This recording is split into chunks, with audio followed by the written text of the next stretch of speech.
What is up, Nuggets? It's your boy, Killer Pizza, here with a brand new video for you rascals and rapscallions out there. And today we are in for a treat because we are going to talk about 1981's American Werewolf in London, directed by John Landis.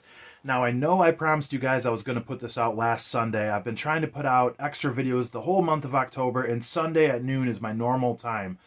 But as I said in my video last Saturday, that I was on my way to a wedding for a good friend of mine, Big Bill Blackwell. And let's just say we had a lot of fun. We shut that damn place down. And come Sunday morning, I was going to record this video early, and your boy was just down for the count. I thought, I could record this review. I really could. But I thought, I'm just going to call it a day and lay in bed all day and just relax. So that's what I did. But anyways, I'm excited to finally get to this movie. This is an absolute classic. I know it's from 1981, but I'm pretty sure most anybody's heard of this movie to begin with. And this was a lot of fun going back to, I'll just say, because I feel like this is one I've seen so many times growing up that it was over 5 years, probably closer to 10 years since the last time I've seen this movie. When you see a movie so many times growing up, it gets away from you sometimes, and I'm almost ashamed of myself that it took me so long to revisit this film because this is an absolute gem from start to finish. I absolutely love this movie. So, to give a little bit of a plot, we have these two guys on the cover. We have David and his friend Jack. They are two backpackers traveling through Europe, and they're currently going through London. And they stop at this little pub, and they're completely unwanted in this pub. They get kicked out for questioning why there's like these satanic marks on the wall, which you'll find out later is, the mark of the beast to keep away a werewolf. So there's like this dirty secret that this little town knows about, that the werewolves, but they don't want to let in the secret to these Americans or whatever. They tell them, just get out, stick to the road, avoid the moon, avoid, trails and everything, you'll be fine. So Jack and David end up getting lost trying to take a shortcut through these trails, and they hear something coming after them. They think it's a bear. They don't know what it is. They pretty much guess everything but a wolf. So eventually this werewolf attacks them, killing Jack and severely injuring David to the point he's comatose and sent to a hospital. And throughout this movie, we kind of deal with David realizing he's questioning if he's going crazy or if he's going to become a werewolf, because he keeps getting these dream sequences where his old buddy Jack is meeting him in his dreams and warning him about the future, which is pretty cool. So this movie is awesome. Pretty fun plot. It's kind of like a throwback to the older Wolfman stories, and it's kind of got a gothic tone to it, the way it's shot. And I'll just say, this movie from beginning to end, it starts really good. Like, within the first 5 to 10 minutes, they're entering this bar and kind of getting this backstory, and the werewolf attack happens, in the very beginning of the first act, and then we're kind of going into the hospital scenes from here. But yeah, I absolutely love this movie. Shot really, really well. And it's funny how this goes, because this is nothing like I remembered it in a lot of ways as a kid. You know what I mean? This just, because it's a horror film for one, but it's got so many comedy elements in it, and there's even like a romance that starts between David and this nurse. I believe her name was Alex. The lady that played the mother in Child's Play 2. That's what I recognized her from. But yeah, so you got all three of these genres kind of mixed in together. Though it's a horror genre first and foremost, it's got all three of these genres kind of fighting each other, for dominance, because they're all so punctuated, but nothing seems to overshadow the other, if that makes sense. I think it's a really well blend of all this. And yeah, I just love this way it starts with the mystery and everything, and then him into the hospital is like a whole nother sequence of the movie, the whole second act. That's a lot of fun, where, like I said, he starts up this budding romance with the nurse Alex. She really starts feeling for him, and nobody's believing him. They're saying, like, obviously the townspeople covered up this murder, and they're saying, oh, it was an escaped maniac who killed your friend and damaged you, but he's insisting, no, it was a werewolf. It was like a man. It was, they seen him get killed. He's seen the werewolf get killed, because before the werewolf could kill David, as I said, the townspeople came back, shot the wolf dead. In his last moments, he looks over and sees like a naked guy with bullet holes in him. So, he's got the idea of a werewolf, and everybody just thinks this guy's crazy, having nightmares, like post-traumatic disorder, whatever. But the only one that kind of relatively leans his way believing him, I wouldn't say believe him, is the nurse, which they end up having this budding romance, which a lot of these movies I've been reviewing lately, like Halloween Ends, or let's see, Halloween 3, and now American Werewolf in London, we just have a woman, a good-looking woman, just instantly fall for the lead guys in each one of these movies. The one thing I will say is David is a pretty charming American in this movie in the hospital, but I just find it funny how I'm jumping ahead, but the nurse, when he gets discharged, he has nowhere to go. She takes him into her house, and they instantly start fucking and everything. I just find that funny because though David's like a good-looking American guy, he is just this stranger who's all cut up and he's got these crazy stories. Like, you don't know anything about this guy, but I love how I can sometimes break down movies in that way. Like, it doesn't make sense how she'd trust him, even though this is a movie about people turning into werewolves. But, that's classic, like, cinephile shit right there. But anyways, back to what I was saying in the hospital, he keeps getting these signs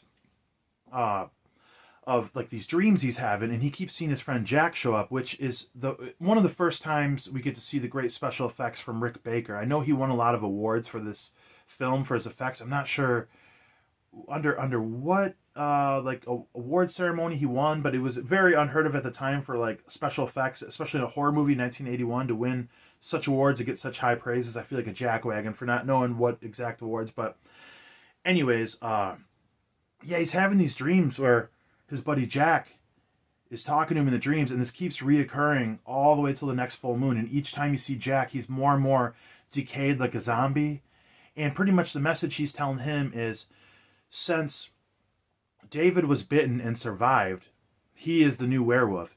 And Jack and all the other victims are living in purgatory, in between heaven and hell, just like being tortured in purgatory until the last werewolf, the one that carries the bloodline, is killed. So he's telling him, which in a rather dark way, like, you're going to have to slit your wrist. You're going to have to commit suicide.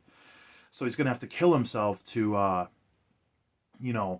end the chain and send his friend, out of purgatory, which is, like I said, Jack is saying this shit in the flashbacks, like, in a very comedic way, and David is freaked out, which makes it almost more bizarre in the tone of, like, just kill yourself, slit your wrist. It's so casual. It's just crazy, for a movie that's this old, how much this holds up over 40 years, 41 years.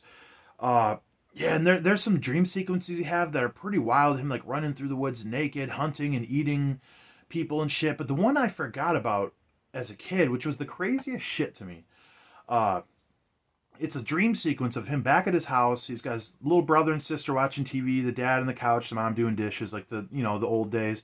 And someone's pounding on the door. The dad answers the door, and it's like these soldiers with wolf heads, and they come in with automatic, semi-automatic machine guns, and they're shooting down the whole family. One of the wolves holds a Bowie knife to David's throat. They straight up pull these guns up on these kids, off camera, cut back to the guns. They just blast these kids and kill them. And when it cuts back to these werewolves, you just see these two kids' bodies laying completely covered in blood on the ground. They start setting fire to the whole house, and then just slit his throat, and all this blood comes gushing out, and he wakes up screaming in the dream. And it's like, holy fuck, I completely forgot about that. That is some of the most brutal shit. I'm like, they killed kids. And that's another ongoing theme with the last two movies, which I was going to review, Friday, Saturday, and Sunday, which I did the last two, but skipped out on this. I was going to say 3 movies in a row, children got killed in them. The beginning of Halloween Ends, and then the kid in the mask in Halloween 3. Now this, I'm like, man, it doesn't matter what generation this is, the movie's made, and that's still going to be some far out shit to see kids killed in a movie. And I told my friend about this on the way to the wedding Saturday, and I chuckled, and he gave me so much shit. He's like, oh, you think it's funny, kids dying? I go, no, it just caught me so fucking off guard. I didn't know what I was seeing in a way. You guys know what I mean? But anyways, yeah, he makes it to Alex's apartment, and he's kind of still having these dreams and going through shit and kind of feeling weird. And she takes off for a night at work, and this is a pretty fun comedy sequence where he's just hanging out at home now. He pretty much lives there, and he's just Bad Moon Rising is playing in the background. They have a lot of like really known rock songs, but it's all like anything related to with moon or a wolf in it, which is kind of funny. Bad Moon Rising. He knows something's going to happen. He's just pacing around waiting because he's questioning if he's going to turn into a wolf. He does. He takes his clothes off. Oh, it's too hot in here. And one of the most iconic scenes in any horror movie, the wolf transformation that Rick Baker does, these effects, the greatest transformation scene in werewolf history, 41 years later. Absolutely insane. It's like 5-10 minutes long. Him screaming, turning into a wolf. Big time details. It's very uncomfortable at times. He goes out and just slaughters people all night long. And then, one of the most iconic scenes, he wakes up in the zoo and butt naked. He goes steals these balloons from this little kid, and he's running around town naked trying to get home. But yeah, not to overshadow him killing all these people. I wish I could say more about his attacks on these people as a werewolf, but it's pretty cut and dry what I'm talking about. He just slaughters all these people in the night.